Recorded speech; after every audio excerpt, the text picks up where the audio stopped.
Thane Borivali tunnel परियोजना को लेकर स्थानीय निवासियों ने शनिवार को एमएमआरडीए के अधिकारियों के साथ एक बैठक आयोजित की।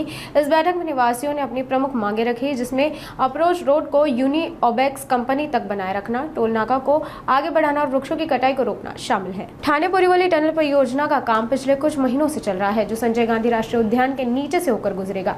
ये मार्ग ठाणे के मानपाड़ा इलाके के मुल्लाबाग से होकर निकलेगा, जहाँ लगभग 12,000 से अधिक लोग निवास करते हैं। परियोजना के विरोध में निवासियों ने आंदोलन किया था और अब उनकी प्रमुख मांगे एमएमआरडीए के अधिकारियों के सामने रखी गई।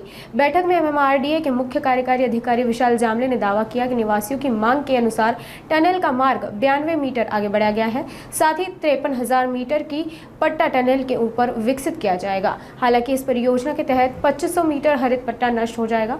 विशेषज्ञों के अनुसार निवासियों ने अपने क्षेत्र में वृक्षारोपण की मांग की थी, जिसे एमएमआरडीए ने स्वीकार किया और कहा कि जहां भी आवश्यक होगा वहां वृक्षारोपण किया जाएगा। टनेलच्या विषयी कुठलाही विरोध नाहीये।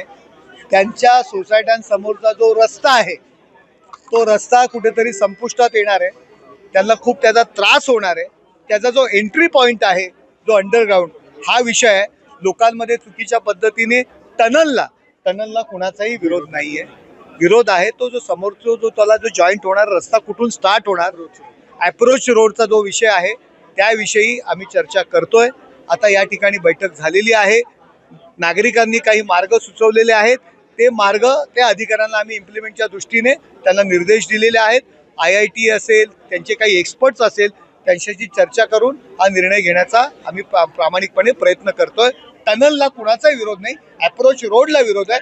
शेवटी बघा, हजारो लाखो लोकांचा फायदा होणार आहे, परंतु त्या ठिकाणी राहणाऱ्या लोकांना सुद्धा अडचणी निर्माण होऊ नये, त्यांचं सुद्धा जनजीवन जगणं आहे ते मुश्किल होऊ नये, हे त्यांचं म्हणणं आहे आणि ते म्हणणं रास्त आहे।